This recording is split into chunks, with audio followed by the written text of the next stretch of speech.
Approve.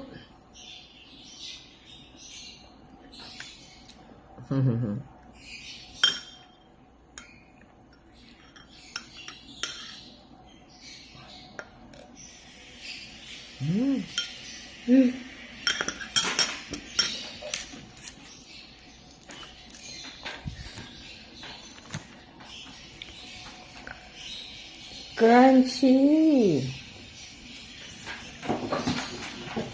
Next time, I will do another. I will make mango and some fruits with cream to make it taste like ice cream. More of an ice cream taste. Or with condensed.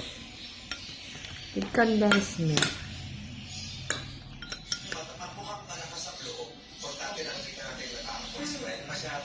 May pag-asa at saka nakakakita pa rin ang kagandahan sa paligid. Kasi maaari kang isang panay yung mundo, di ba? Ayaw ko na, matatakot, di ba? Pero may nakikita pa rin siyang pag-asa na kahit may ganong nangyari sa binang basto sa akin,